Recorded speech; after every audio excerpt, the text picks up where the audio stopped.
পদাতিকের পক্ষে সকলকে স্বাগত জানাচ্ছি। আমি অধ্যাপক আব্দুল হালিম। আজ থেকে 1 মাস 10 দিন আগে মে মাসের 15 তারিখে আমরা একটি ভিডিও আপলোড করেছিলাম, যার শিরোনাম ছিল মুসলিম বিশ্বে কি ঐক্য সম্ভব, এবং ওই ভিডিওতে আমরা জানিয়েছিলাম যে পরের পার্ট নিয়ে খুব শীঘ্রই আমরা হাজির হব। কিন্তু সেই কাজ আমরা করে ওঠার আগেই ইরানের প্রেসিডেন্ট মাসুদ পেজেশকিয়ান আমাদের পার্ট 2 ভিডিও বানিয়ে ফেলেছেন। পদাতিকের পক্ষে আমরা কৃতজ্ঞতা জানাচ্ছি ইরানের প্রেসিডেন্ট মাসুদ পেজেশকিয়ানকে।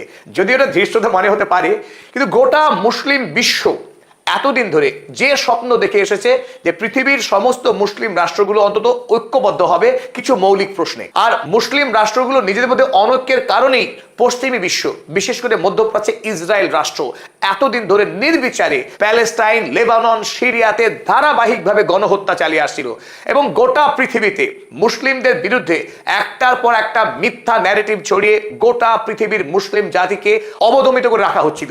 সেই দিন এবার শেষ হতে চলেছে। পৃথিবীর উল্লেখযোগ্য মুসলিম রাষ্ট্রগুলো এবার ঐক্যবদ্ধ হচ্ছে, আর তারই ঘোষণা করলেন গতকাল আনুষ্ঠানিকভাবে ইরানের প্রধানমন্ত্রী মাসুদ পেজেশকিয়ান পাকিস্তানে বিদেশ সফরে এসে। যে কথা আমরা 1 মাস 10 দিন আগে জানিয়েছিলাম যে ইরান, সৌদি আরব, কাতার, পাকিস্তান, তুরস্ক, মিশর এই রাষ্ট্রগুলি সামরিকভাবে ন্যাটোর আদলে একটি শক্তিশালী জোট গঠন করতে যাচ্ছে, যে জোট আগামী দিনে ঐক্যবদ্ধভাবে মুসলিম বিশ্বের সকল সমস্যাকে মোকাবেলা করবার জন্য কাজ করবে একজোটে। গত 100 বছর ধরে যা মুসলিম বিশ্বের মানুষ স্বপ্ন দেখে এসেছে, সেই স্বপ্নই এই মুহূর্তে বাস্তবে রূপায়িত হয়েছে। ইরানে অতর্কিতে আমেরিকা এবং ইসরায়েল যখন আক্রমণ করলো, তারপরে ইরান যেভাবে প্রত্যাঘাত করলো আমেরিকাকে, সেদিনই মধ্যপ্রাচ্যে নতুন ভাগ্য লেখা হয়েছিল। আমেরিকা যে মধ্যপ্রাচ্যে আর অপরাজিত নয়, অর্থাৎ দুর্বল একটি শক্তি, সেটা স্পষ্ট হয়ে গেছিল বিশ্বের কাছে। আর বিশেষ করে সৌদি আরব, কাতারের মতো রাষ্ট্র, যারা প্রতি বছরে বিপুল পরিমাণে টাকা আমেরিকাকে দিয়ে আসছিল প্রোটেকশন মানি, সিকিউরিটি মানি হিসেবে, তারাও বুঝতে পেরেছিল ইরানই হলো আগামী দিনে মুসলিম বিশ্বের নেতা। ইরানের সঙ্গে না থাকলে মধ্যপ্রাচ্যের কোনো রাষ্ট্র সুরক্ষিত থাকবে না। সেই হয়েছিল সূচনা। আর তার সাথে একে একে সৌদি আরব, কাতার, তার সঙ্গে জুড়ে গেল এরদোয়ানের তুরস্ক, ওদিকে আল সিসির মিশর, এবং সর্বোপরি মুসলিম বিশ্বের একমাত্র পারমাণবিক শক্তিধর রাষ্ট্র পাকিস্তান এই জোটে যুক্ত হবার পর একটা নতুন সমীকরণ তৈরি হয়ে গেল। এই জোটে একটি তাৎপর্যপূর্ণ বিষয় রয়েছে। যদিও মধ্যপ্রাচ্যের অধিকাংশ রাষ্ট্র এই জোটে রয়েছে, কিন্তু তাৎপর্যপূর্ণভাবে এই জোটে নেই আরব আমিরাত, নেই বাহরাইন কিংবা কুয়েত। তার কারণ ইরান বা সৌদি আরব তারা সকলেই মনে করে আরব আমিরাত হলো জায়নবাদী রাষ্ট্র, দ্বিতীয় ইসরায়েল। সুতরাং এই দ্বিতীয় ইসরায়েলকে কোনোভাবেই মুসলিম বিশ্বে যে জোট হতে যাচ্ছে সেই জোটে শরিক বানানো যায় না। তাই গতকাল মাসুদ পেজেশকিয়ান পাকিস্তানের ইসলামাবাদে তিনি স্পষ্ট জানালেন, Iran Pezeshkian proposes a united security front of Muslim nations against their enemies.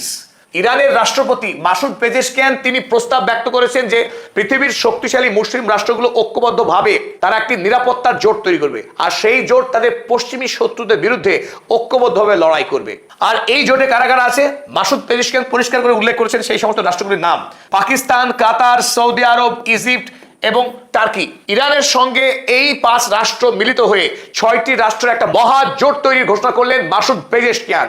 এতদিন ধরে আমেরিকা যুক্তরাষ্ট্র, কানাডা এবং ইউরোপীয় রাষ্ট্রগুলো মিলিতভাবে যে সামরিক সংগঠন নেটো চালিয়ে আসছিল, আর এই নেটোই বিশেষ করে মুসলিম বিশ্বের উপরে আক্রমণ করে একটার পর একটা শাসককে খুন করে সেই দেশের তেল লুট করে এবং লক্ষ লক্ষ মানুষকে খুন করে আসছিল। সেই অরাজকতার দিন এবার শেষ। আর ইসলামিক ঐতিহ্য মেনেই গতকাল ইসলামাবাদে ইরানের রাষ্ট্রপতি মাসুদ পেজেশকিয়ান বৃক্ষরোপণ করলেন এই অভিপ্সা নিয়ে যে আগামী দিনে এই মুসলিম রাষ্ট্রগুলোর জোট যেন ফুলে ফলে ভরে ওঠে। যেভাবে নবী করিম সাল্লাল্লাহু আলাইহি সাল্লাম শুভ কাজের সময় বৃক্ষরোপণ করতেন, সেই ঐতিহ্যই অনুসরণ করলেন ইরানের রাষ্ট্রপতি। চলুন এবার দেখে নেওয়া যাক মূল রসায়নটা, যে যদি এই 6 রাষ্ট্র ঐক্যবদ্ধ হয় তাদের সামরিক এবং অর্থনৈতিক শক্তি ঠিক কি রকম আকার ধারণ করতে পারে। গাজা এবং লেবাননে যেভাবে ইসরায়েল গণহত্যা চালিয়ে আসছে, সেই গণহত্যা কি বন্ধ হবে? সেটা কি এই জোট করতে পারবে? সেই প্রশ্নের উত্তর চলুন খোঁজার চেষ্টা করি এবার। মুসলিম কোয়ালিশনের সবচাইতে উল্লেখযোগ্য রাষ্ট্র এই মুহূর্তে ইরান, তাতে কোনো সন্দেহ নেই, কারণ পৃথিবীতে ইরান এক অলিক ঘটনা ঘটিয়ে ফেলেছে। আমেরিকার মতো সুপার পাওয়ার রাষ্ট্রকে যুদ্ধে অনায়াসে পরাস্ত করেছে। আর ওদিকে রয়েছে সৌদি আরব। পৃথিবীতে যে সমস্ত দেশ তেল বিক্রি করে, তেল রপ্তানি করে, তাদের মধ্যে 1 নম্বর জায়গা সৌদি আরবের। আর এতদিন থেকে বিপুল পরিমাণে তেল, পেট্রোকেমিক্যালস, রাসায়নিক সার বিক্রি করে তাদের অর্থনৈতিক ভান্ডারকে বিরাট শক্তিশালী করে তুলেছে সৌদি আরব। তাই সৌদি আরবের কাছে রয়েছে টাকার শক্তি, দ্বিতীয়ত গোটা মুসলিম বিশ্বের অবিসংবাদী লিডার এই সৌদি আরব, কারণ এই সৌদি আরবে রয়েছে মক্কা মদিনা। পিয়ারে নবী হযরত মুহাম্মদ সাল্লাল্লাহু আলাইহি ওয়াসাল্লামের গোটা জীবন যে দেশে কেটেছে সেই দেশের প্রতিটি জায়গায় পবিত্র মনে করে গোটা মুসলিম বিশ্ব। তাই সৌদি আরব গোটা বিশ্বের মুসলিম সম্প্রদায়কে ঐক্যবদ্ধ করার ক্ষেত্রে সবচেয়ে শক্তিশালী। তাই ইরান একদিকে মিলিটারি পাওয়ার, অন্যদিকে সৌদি আরব স্পিরিচুয়াল পাওয়ার, আধ্যাত্মিক শক্তি, এই দুই শক্তি এক জায়গায় হলে এক অনন্য রসায়ন তৈরি হবে, আর এই জোটকে পরাস্ত করা অত্যন্ত দুরূহ। তবে তার সঙ্গে যুক্ত হয়েছে পাকিস্তান। পাকিস্তান আর্থিক দিক থেকে দুর্বল হলেও পাকিস্তান রাষ্ট্রের কাছে রয়েছে পারমাণবিক শক্তি, পৃথিবীর একমাত্র মুসলিম রাষ্ট্র যার কাছে রয়েছে পারমাণবিক অস্ত্র।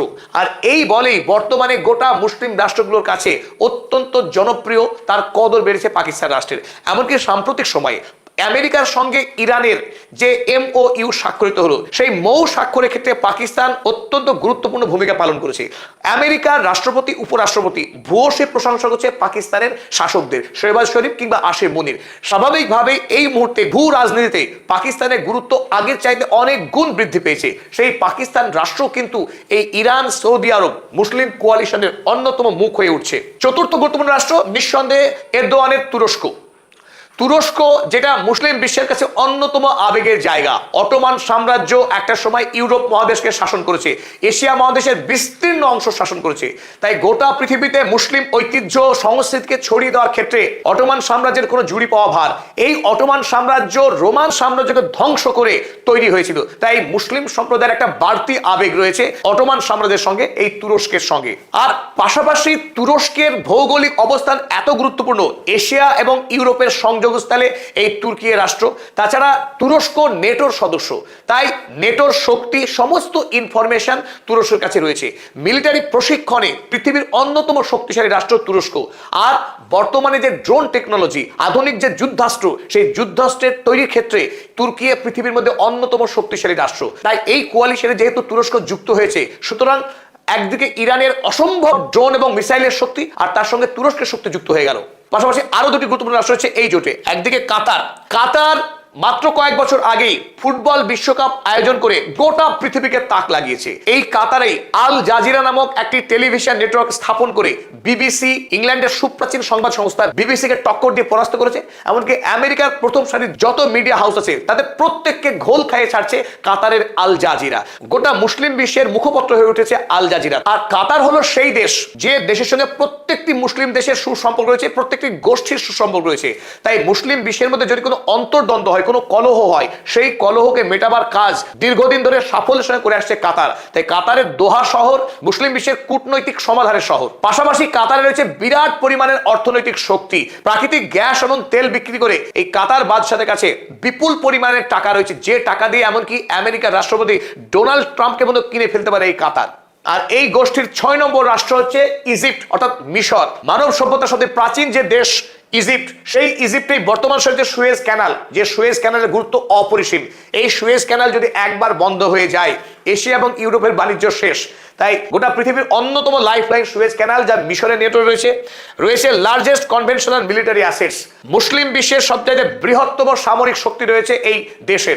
9 লক্ষের অধিক সৈন্যবাহিনী রয়েছে মিশরে। কিন্তু তার চাইতেও গুরুত্বপূর্ণ বিষয়, এই মিশরের সৈন্যবাহিনীর কাছে রয়েছে প্রচুর পরিমাণে সামরিক সরঞ্জাম, সামরিক গাড়ি, গোলা বারুদ, ট্যাঙ্ক, মর্টার লঞ্চার থেকে শুরু করে যুদ্ধক্ষেত্রে সরাসরি যদি যুদ্ধ করতে হয় সৈন্যবাহিনীর সঙ্গে সৈন্যবাহিনীর, সেই যুদ্ধে মিশরকে চ্যালেঞ্জ করার মতো মুসলিম বিশ্বে অপর কোনো দেশ নেই। সুতরাং আমরা কিছু পরিসংখ্যানকে এক জায়গায় করে স্পষ্ট দেখতে পাচ্ছি যে এতদিন ধরে আমেরিকা এবং ইংল্যান্ড তারা গোটা মুসলিম বিশ্বের উপরে যেভাবে অরাজকতা সৃষ্টি করেছে, শোষণ এবং অন্যায় করে এসেছে, সেই শোষণকে অনায়াসেই বন্ধ করা যেত যদি মুসলিম রাষ্ট্রনায়করা ঐক্যবদ্ধ হতে পারতেন তাদের ক্ষুদ্র ইগো এবং স্বার্থকে ত্যাগ করে।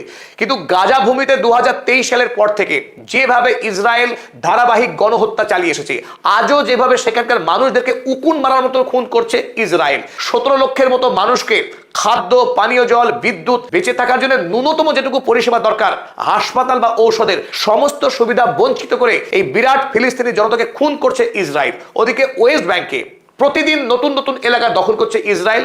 লেবাননে গত 3 মাস ধরে যে বর্বরচিত কায়দায় খুন করছে ইসরায়েল, এই গণহত্যাকে বন্ধ করতে গেলে মুসলিম বিশ্বের ঐক্যবদ্ধ হওয়া ছাড়া দ্বিতীয় কোনো পথ খোলা নেই। তাই ইসরায়েলে এই বর্বরতাকে বন্ধ করতে গেলে মুসলিম বিশ্বের ঐক্য অত্যন্ত গুরুত্বপূর্ণ। ওদিকে ইসরায়েল তারাও এক নতুন খেলায় নেমেছে। লেবাননে যেহেতু আক্রমণ করতে পারছে না, কারণ আমেরিকা ইরান তারা চুক্তিবদ্ধ হয়েছে এই শর্তে যে লেবাননে হত্যা বন্ধ করতে হবে। নতুন করে যে ডিকনফ্লিকশন সেল তৈরি করেছে এই রাষ্ট্রগুলো মিলিতভাবে, তারপরে আমরা দেখছি ইসরায়েল কিছুটা হলে শান্ত হয়েছে আমেরিকার চাপে পড়ে। তাই নতুন করে ইসরায়েল এখন শুরু করেছে সুন্নি বিশ্বের দিকে তাকাতে। এবার থেকে সিরিয়া, তুরস্ক এবং মিশর এই 3টে দেশকে আক্রমণ করতে চাইছে ইসরায়েল। তারা নতুন করে বৈঠক করে তাদের এই বৈদেশিক যুদ্ধনীতিকে তারা তৈরি করেছে। আর এই আক্রমণে যদি ইসরায়েল নামে, মুসলিম বিশ্ব আজ যেভাবে ঐক্যবদ্ধ হয়েছে, ইসরায়েলকে অনায়াসেই থামিয়ে দেওয়া যাবে। শুধু ইসরায়েল নয়, গোটা পৃথিবীকে মুসলিম বিশ্ব এক লহমায় থমকে দিতে পারবে, পৃথিবীর সভ্যতাকে দাঁড় করিয়ে দিতে পারবে। কারণ ইরানের হাতে রয়েছে হরমুজ প্রণালী, মিশরের হাতে রয়েছে সুয়েজ ক্যানাল, ওদিকে ইয়েমেনের হুথির নিয়ন্ত্রণে রয়েছে লোহিত সাগর, ওদিকে তুরস্কের হাতে রয়েছে বসফরাস প্রণালী। এই এতগুলো ক্রিটিক্যাল জলপথকে যদি বন্ধ করে দেয় মুসলিম বিশ্ব, অর্থাৎ এই কোয়ালিশন, তাহলে গোটা পৃথিবীর সমস্ত সামুদ্রিক বাণিজ্য একদিনেই থমকে যাবে, পৃথিবীর অর্থনীতি বন্দী হয়ে যাবে। শুধু ইসরায়েল বা আমেরিকা কিংবা ইউরোপ, পৃথিবীর যে দেশই হোক, মুসলিম বিশ্বকে আক্রমণ করতে এলে 7 বার ভাবতে হবে। এক ইরান যদি হরমুজ প্রণালী বন্ধ করে আমেরিকাকে পায়ের নিচে আনতে পারে, তাহলে মুসলিম বিশ্ব ঐক্যবদ্ধ হলে গোটা পৃথিবীর আর কোনো পথ থাকবে না মুসলিম বিশ্বের কাছে আসা ছাড়া।